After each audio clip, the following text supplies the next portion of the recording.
So this weekend I had planned on cleaning my backyard up because it was full of junk, as is my garage. And so I had my truck loaded up to the brim with junk, and I took it and dropped it off. And when I was dropping off all the metal that I had, this was laying there. And I picked it up like anybody would. And I figured if I can't get it to run, I will always be able to use parts off of it. I mean, it's got a decent frame. I can use the tires on it. So there's a lot of usable parts on this. The reason why I think that it was discarded is right there in the center of your screen, hopefully. That's where the starter goes, and this is essentially a weed eater motor.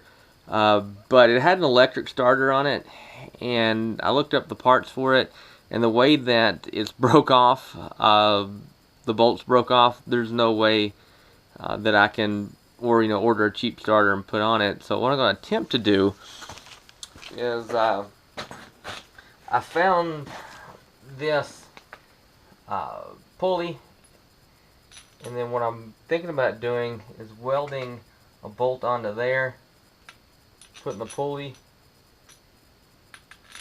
like so, and then I'll make a notch in it to where I can just wrap a cord around it and pull it. My only fear is that as heavy as this pulley is, it'll eat the bearings out of that, which it may not, but we never know until we try. But as of right now, this is the solution I've come up with, is to just weld that onto that there, and then get the pulley, so that way I'll have something to pull off of. I'm going to dig through my hoard of stuff to see if I can come up with a better solution.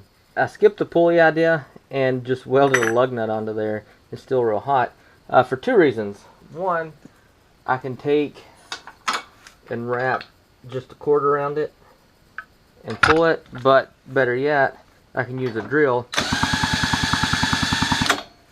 to crank it. I have the plug out right now. What I'm going to do now is try to get spark, and then after I get spark, I'll pour some gas in it to see if I can get it to run, and then I'll work towards the carb. These did come with a key, and I venture to say that that is the on and off switch.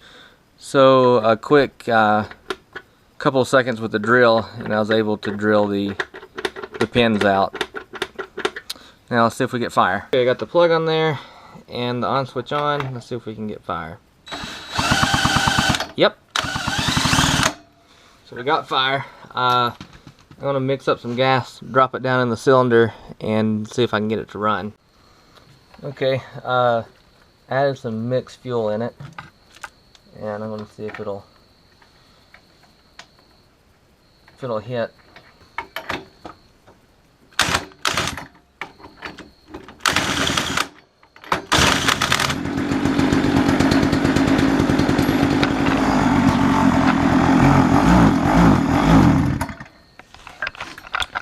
Well, now we know the engine runs, so I'm going to move on to the carburetor. Before I move on to the carb, I'm going to go ahead and remove all this plastic junk off of there.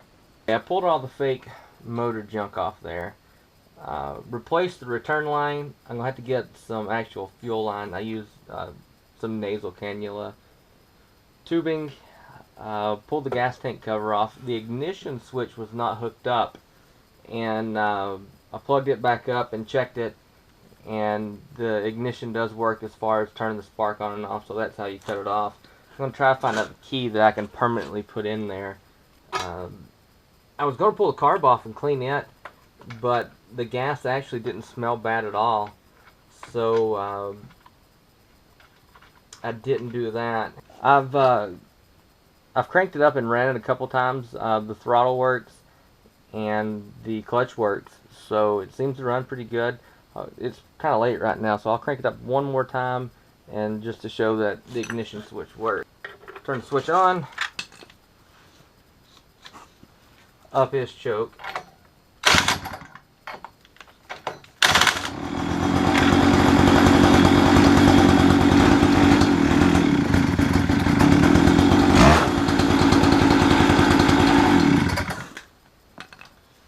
So tomorrow, I guess it'll be part 2 if I don't blend these two together.